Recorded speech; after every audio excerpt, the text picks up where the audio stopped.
हमने last lecture से आपका सेकंड चैप्टर स्टार्ट कर दिया था और सेकंड चैप्टर में हमने आपकी 4 प्रॉपर्टियां आपको बता दी थी। सेकंड चैप्टर का नाम है आपका होल नंबर्स के लिए 4 फंडामेंटल आपकी ऑपरेशंस है, उनको किस प्रकार से पढ़ा जाता है और समझा जाता है, यह हमने क्लियर कर लिया था।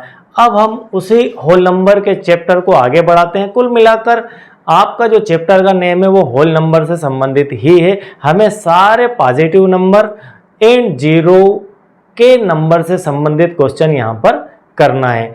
अब हम आगे बढ़ते हैं। उसके अंदर जो सबसे महत्वपूर्ण आपका पार्ट है विभाज्यता का नियम, डिविजिबिलिटी के नियम, वो क्या होते हैं, इसे हम बेसिक मैथमेटिक्स के अंदर भी पढ़कर आए हैं। फिर भी फटाफट एक लेक्चर के अंदर इसे समझ लेते हैं। फटाफट क्या, आराम से ही समझते हैं।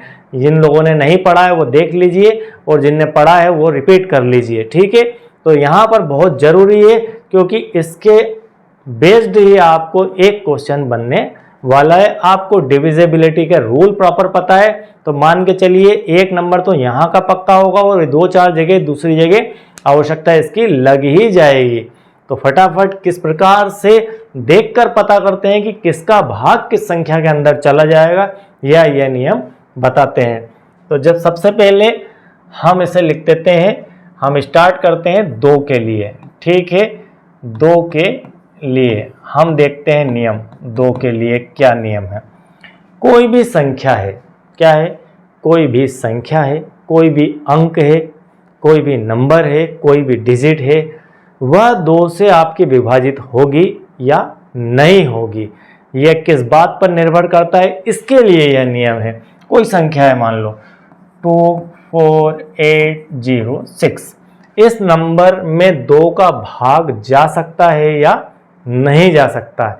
क्या जाना चाहिए, इस नंबर में 2 का भाग जाना चाहिए या नहीं जाना चाहिए। इससे अर्थ है कि हम इस नंबर में 2 का भाग लगाएंगे, भाग लगाने के बाद शेषफल नहीं बचना चाहिए। पहले यह समझ लीजिए, जैसे मान लीजिए 2 का भाग हमने 9 में लगाया तो 2 चुकू 8 और यहाँ पर बचता है 1, और 2 का भाग लगाया हमने 8 में तो 2 चुकू 8 और यहाँ पर शेषफल नहीं बचता है।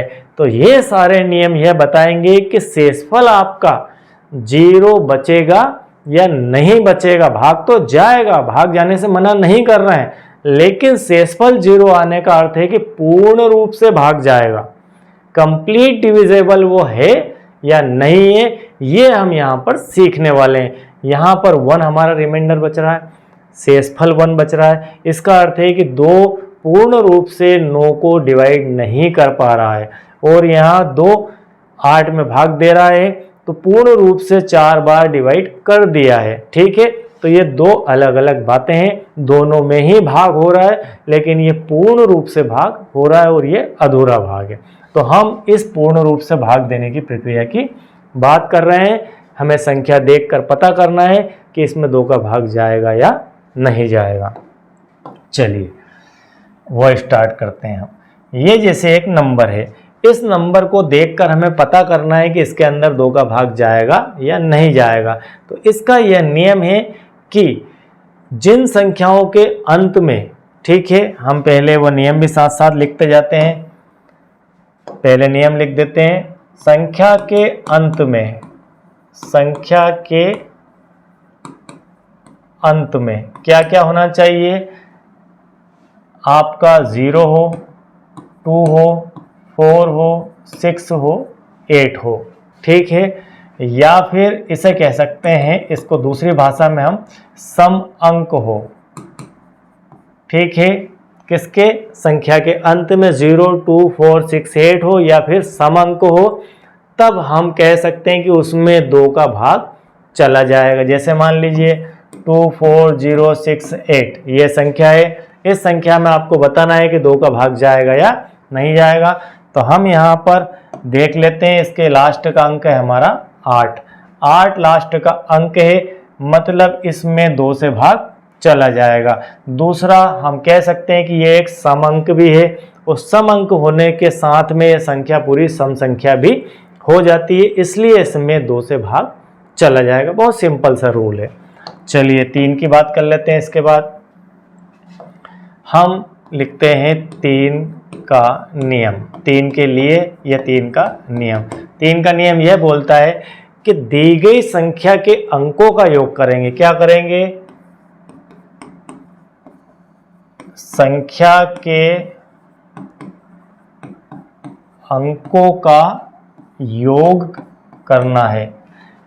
और यदि आपका जो योग है वह 3 की टेबल में आता है, 3 के पहाड़े में आता है, या 3 से उसमें भाग चला जाता है, ठीक है, संख्या के अंकों का योग यदि 3 से विभाजित है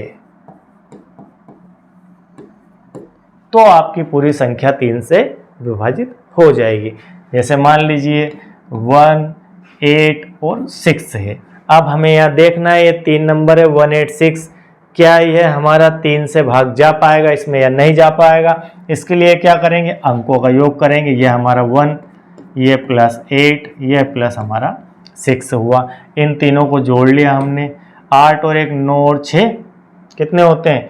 15 होते हैं। आप चाहें तो इस 5 को भी, 1 और 5 को भी जोड़ सकते हैं। फिर अगेन आप 1 + 5 कर सकते हैं। तो आपको क्या प्राप्त होता है? फाइनली यहाँ प्राप्त होता है 6। तो दोनों जगह आप चाहे तो यहाँ पर डिसीजन ले सकते हैं, आप चाहे तो यहाँ पर भी डिसीजन ले सकते हैं।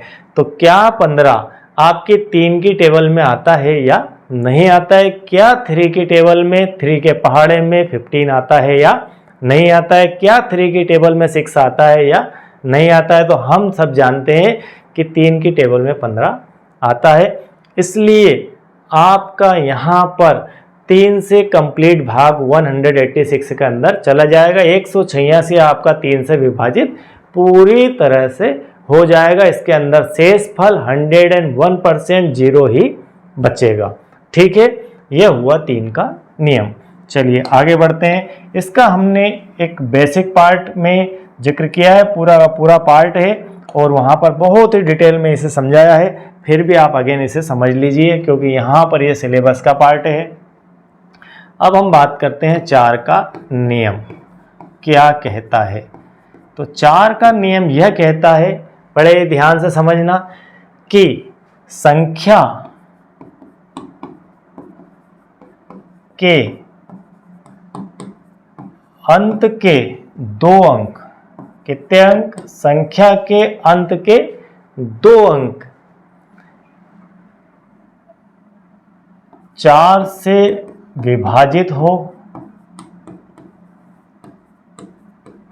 ठीक है, या संख्या के अंत में 2 0 हो, यह आपका नियम है। तो आपका वह नंबर 4 से पूर्णतः विभाजित हो जाएगा। एक एग्जाम्पल ले लेते हैं। जैसे मान लीजिए 3 2 0 है, ठीक है, 3 2 0 है। हम यहाँ देखते हैं कि इसके लास्ट के 2 नंबर क्या है। इसमें लास्ट के 2 नंबर हमारे हैं 2 और 0। तो यहाँ पर हम देख रहे हैं कि 2 0 को देखेंगे, क्या 2 0 4 से विभाजित होता है या नहीं होता है। मान लीजिए आपकी संख्या ऐसे लिखिए 8 4 6 9 0 3 2 0। अब आप, बहुत लंबी संख्या है, अब आप इसे देख के तो बता देते हैं कि फटाफट कर लेंगे सर, लेकिन इसे देखकर इसमें भाग लगाने में आपको काफ़ी समय लग जाएगा। तो अब आपको क्या करना है, लास्ट के नंबर को देखना है, इस लास्ट के नंबर को, ये है 2 0। अब आप 2 0 में आसानी से भाग लगा के देख सकते हैं या पूरे के अंदर? तो हम कह सकते हैं कि 2 0 में भाग लगाना आसान है। जब इसमें आसान है तो आप कह सकते हैं कि इसमें अगर भाग चला गया, किसमें? 20 में, क्या आप 4 का भाग 20 में लगाएंगे, 4 से भाग देंगे तो 4 5 20, 5 बार चला जाएगा, मतलब इसमें 20 में चला गया, इसका मतलब पूरी की पूरी संख्या में 4 का भाग चला जाएगा। नंबर 1 बात। नंबर 2 बात कि लास्ट में 2 0 है। यदि हम इस संख्या को कुछ ऐसा लिख दें 8 4 6 0 0, तब हमें लास्ट में 2 0 मिल रही है, तब हम कह सकते हैं कि इसमें 4 का पूरा पूरा भाग चला जाएगा। तो यह होता है 4 का नियम, या 4 से वह संख्या 100% डिविजेबल है या नहीं है, इस रूल की सहायता से हम देखकर पता कर सकते हैं। बहुत ही काम के रूल है और बहुत ही महत्वपूर्ण होते हैं। जब हम कैलकुलेशन करते हैं तब हमें टाइम तो हमारे पास होता नहीं है, बस इन्हीं के सहारे हम आगे बढ़ते हैं। अब नियम आता है आपका 5 का। तो 5 का नियम, 5 का नियम ये है कि संख्या के संख्या के अंत में 0 या 5 हो, बात खत्म होती है। क्या हो? संख्या के अंत में 0 या 5 हो, सिर्फ इतना सा ही ध्यान रखना है। क्योंकि 5 की टेबल देखो, आप 5 की टेबल पढ़ते हैं भैया, मुझे बहुत दिन हो गए, हम अब वापस से पढ़ेंगे आपके साथ। चलिए ये आगे बढ़ रहे हैं। यहाँ देखो 5 है, यहाँ लास्ट में 0 है, यहाँ 5 है, 0 है, 5 है, 0 है, 5 है, 0 है, मतलब 0 5 0 5 0 5 5 के टेबल में लास्ट में आता चला जाएगा। तो इस कारण से यह टेबल को आप कहीं तक भी लेकर जाएंगे, टेबल कभी 10 तक नहीं होती है, बहुत आगे तक होती है टेबल, जहाँ तक ले जाना चाहो उसके बाद। ठीक है, तो हर जगह आपको 0 और 5 ही मिलता चला जाएगा, 0 के बाद 5, 5 के बाद 0। तो हम कह सकते हैं कि संख्या के अंत में 0 या 5 होना ही उसके लिए काफ़ी है। और यहाँ पर इसकी पुष्टि हो जाएगी, यदि 0 और 5 है तो उसमें भाग 5 से चला जाएगा। और इसके रिवीजन भी हम करेंगे, बहुत तगड़े क्वेश्चन आने वाले हैं इसके ऊपर डिपेंड होकर। अब नियम है आपका 6 का नियम। ठीक है, अब आपका 6 का नियम क्या कहता है? 6 का नियम यह कहता है, अब 6 देखो आप, अब आपको यहाँ से मैथमेटिक्स के समझ आना चाहिए। 6 क्या है? 6 हम लिख सकते हैं 2 गुणित 3। ठीक है, हमेशा लिख सकते हैं। 6 को लिख सकते हैं 2 गुणित 3, 3 दूना 6। इसका मतलब ये है कि जिस संख्या में 2 का भाग भी जाएगा, जिस संख्या में 3 का भाग भी जाएगा, उसके अंदर 6 से भाग चला जाएगा। तो हम सीधे सीधे यहाँ लिख देते हैं कि संख्या में यदि 2 और 3 से भाग जाता है तो वह संख्या में 6 से भी भाग चला जाएगा। बात क्लियर होती है? ठीक है, मतलब जो नंबर आपका 2 से डिविजेबल है, जो नंबर आपका 3 से भी डिविजेबल है, वो 100% 6 से डिविजेबल होगा। अब आप थोड़ा सा और समझ लीजिए, 3 की टेबल और 2 की टेबल में क्या डिफरेंस है? 2 की टेबल और 3 की टेबल में क्या डिफरेंस है? कुछ नंबर ऐसे हैं जिन्हें आप देख के बता सकते हैं कि इसमें 2 का भाग जाएगा या नहीं जाएगा, और कुछ नंबर ऐसे हैं जिनमें 3 का भाग जाएगा या नहीं जाएगा, दोनों देने की आवश्यकता नहीं है। 2 की टेबल, किसकी? 2 की टेबल, 2 की टेबल में लास्ट में हमेशा क्या आता है? सम आता है। और 3 की टेबल में, 3 की टेबल में सम भी आता है और विषम अंक भी आता है, विषम संख्या भी आती है। जैसे मान लीजिए इसमें 2 4 6 8 10 12 14 16 18 इस प्रकार से नंबर आएंगे। और 3 की टेबल में क्या आएंगे? 3 6 9 12, उसके बाद 15 18 21 24। अब आप इसमें डिफरेंस देखिए, इसमें सम ही सम है, सारे इवन इवन है, बिल्कुल इवन इवन इवन। इसमें even odd even odd even odd even odd ऐसा चल रहा है। तो आप क्या देखेंगे? यदि मान लीजिए मैं यहाँ पर कहता हूँ कि 15, क्या 15 में 6 से भाग जाएगा? तो यहाँ पर यह पता चल रहा है कि 15 एक विषम नंबर है, एक ओड नंबर है।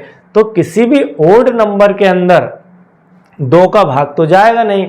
जब ओड नंबर है तो 2 का भाग नहीं जाएगा, तो स्वाभाविक सी बात है 6 का भाग भी नहीं जाएगा। तो ये हमें फास्ट ट्रिक होती है, ये हमारा बेसिक नॉलेज होता है, जिसका यूज़ हम उस समय वहाँ पर करते हैं। इतना सारे में झमेले में पढ़ने की कभी कभी आवश्यकता ही नहीं होती है, कुछ इसका बेसिक कॉन्सेप्ट भी हमें समझना चाहिए। समझ गए होंगे शायद आप बात। चलिए आगे बढ़ते हैं इसके बाद।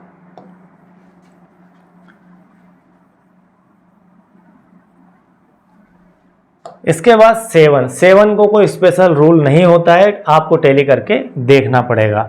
अब हम बात करते हैं 8 की। 8 का नियम क्या कहता है? जिस प्रकार से आपका 4 का नियम था, सेम वैसा का वैसा ही 8 का नियम है। मतलब संख्या के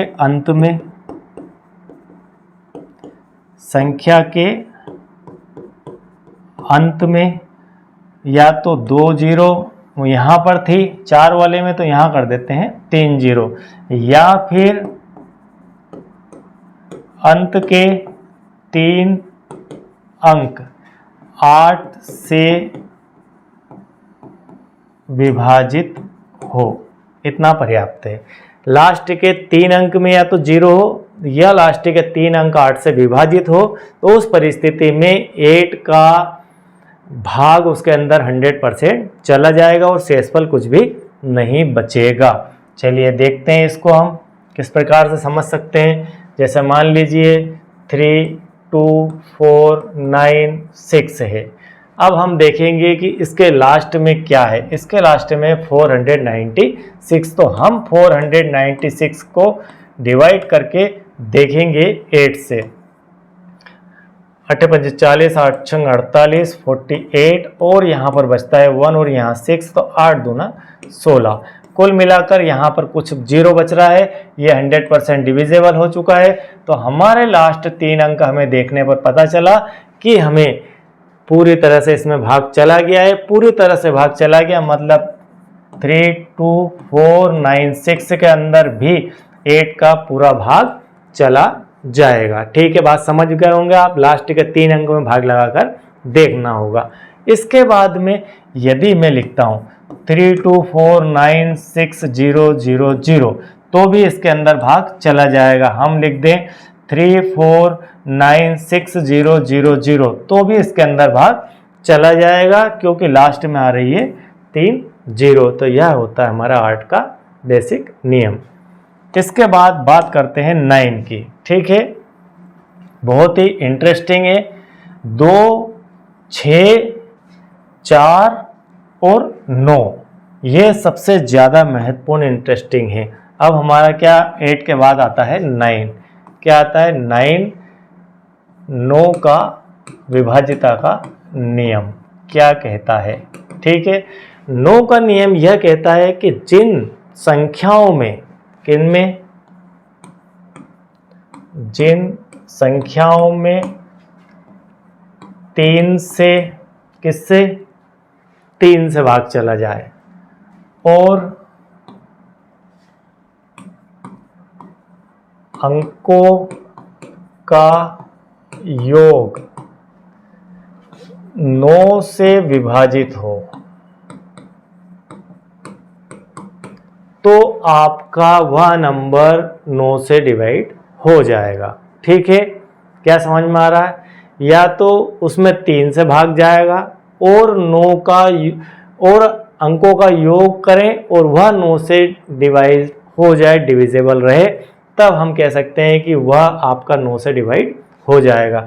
जैसे मान लीजिए हमने लिखा 3 और 6, यहाँ पर 36 है। 36 को सभी जानते हैं कि इसका यदि टोटल करें तो क्या आएगा? 3 + 6 मतलब यहाँ पर आ जाएगा = 9। तो क्या 9 के अंदर 3 से भाग जा सकता है? तो जा सकता है। इसके बाद देखते हैं 9 के लिए, तो इसके टोटल में 3 और 6 के टोटल में 9 में 9 का भाग जा रहा है, तो 9 का भाग चला जाएगा। तो हम कह सकते हैं कि इसमें 9 का भाग चला जाएगा। ठीक है, अगर हम इसे लिखें 1, 3, 6 और 8, ठीक है, और यहाँ लिखते हैं 4 और 5, ये मैंने लिख ली एक नंबर। अब देखते हैं क्या ये आपकी 9 से डिविजेबल है या नहीं है। तो 1 + 3 + 6 + 8 + 4 + 5, टोटल करते हैं। 3 और 1 4 और 6 10 और 8 18 और 4 22 और 5, 22 और 5 होते हैं 27, 27। क्या 27 में 9 का भाग जाता है तो यस 27। यदि आप इसको और करना चाहें तो 2 + 7 कर सकते हैं और फाइनली इसको फिर से अगेन 9 लिख सकते हैं। तो फाइनली हम कह सकते हैं कि 27 में 9 का भाग जाता है। इसका अर्थ है कि इस नंबर के अंदर भी 9 से डिवाइड हो जाएगा। मतलब नियम वही है कि अंकों का योग 9 से विभाजित होना चाहिए और जिन संख्याओं में 3 का भाग जाता है उन्हीं संख्याओं में 9 का भाग जाएगा, यह आवश्यक है।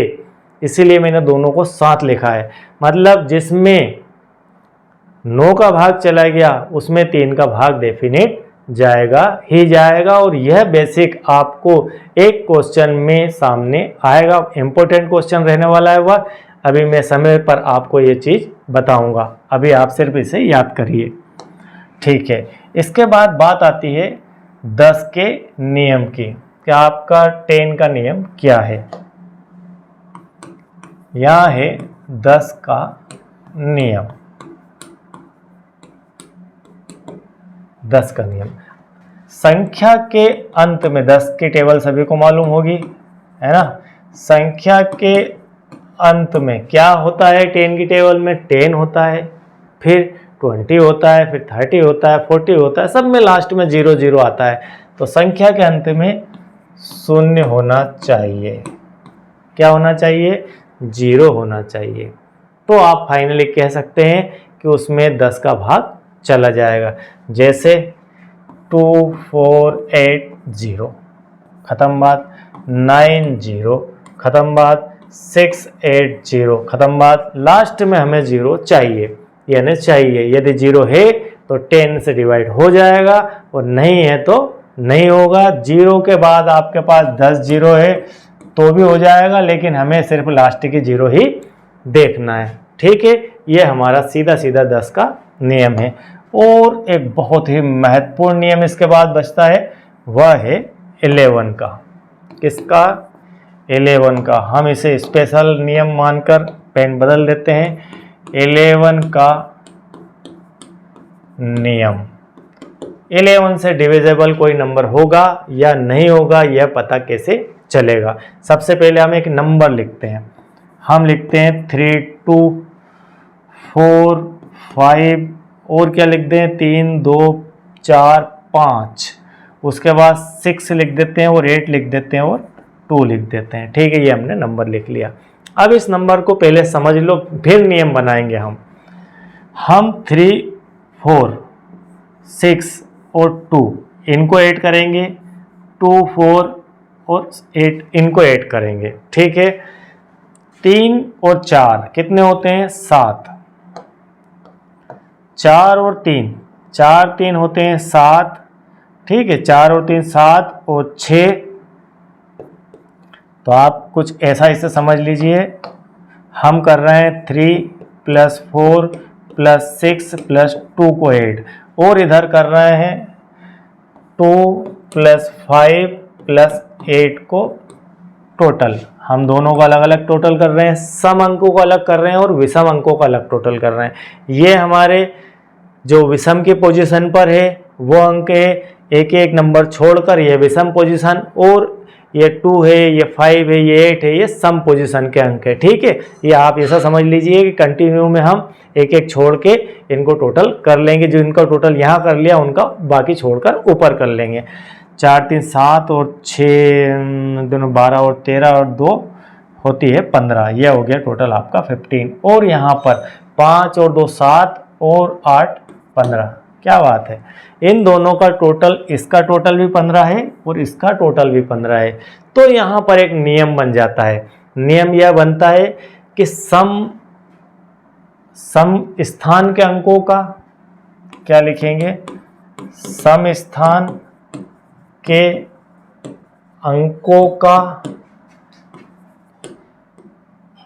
योग माइनस विषम स्थान के अंकों का योग अगर करने पर 0 आ जाता है तो उस नंबर में 11 का भाग चला जाएगा, और यदि ऐसा नहीं होता है तो नहीं जाएगा। आप इसको माइनस में भी हो सकता है, ठीक है। ये सम विषम में माइनस में भी हो सकता है, लेकिन हमें तो यहाँ दोनों बराबर चाहिए। सम कह दो या विषम कह दो, किसी को भी पहले जोड़ लो, उससे कोई फर्क नहीं पड़ता है। किसको किस में से, इस 15 में से इसको घटा दो, इसमें से ऐसा घटा दो, हमें तो फाइनली चाहिए 0। यदि 0 आ गया तो हम कह देंगे कि ऐसा संभव है, मतलब 15 - 15 बराबर 0। तो हम कह सकते हैं कि इसमें 11 से भाग चला जाएगा। और यदि ऐसा नहीं होता है तो 11 से भाग नहीं जाएगा। बहुत ही इंटरेस्टिंग नियम है ये आपको याद रखना है। तो इस प्रकार से हमने यहाँ पर विभाजिता के सारे नियम देख लिए हैं, समझ लिए हैं और कंप्लीट कर लिए हैं। इनकी बहुत ज़्यादा आवश्यकता लगने वाली है। आई होप कि आपको ये लेक्चर पूरी तरह समझ में आ गया हो। इसके बाद हम कुछ और चीज़ें बाकी हैं बेसिक में, वो सब पढ़ने के बाद एक लेक्चर के बाद आपको क्वेश्चन आंसर में कंप्लीट करवाऊंगा। सीधे सीधे आप भी क्वेश्चन आंसर पढ़ने के यदि आदी है तो बंद कर दीजिए, क्योंकि सीधे सीधे आप क्वेश्चन आंसर पढ़ेंगे तो आपको कुछ भी समझ में आने वाला नहीं है, आप तुरंत भूल भी जाएंगे। तो आई होप कि आपने अब तक चैनल को सब्सक्राइब कर लिया होगा। यदि नहीं किया है तो तुरंत कर लीजिए, और आप पहले से सब्सक्राइबर हैं तो बहुत बहुत धन्यवाद। और देखते रहिए वीडियो को, आप डेफिनेट सफल होंगे। Thank you very much.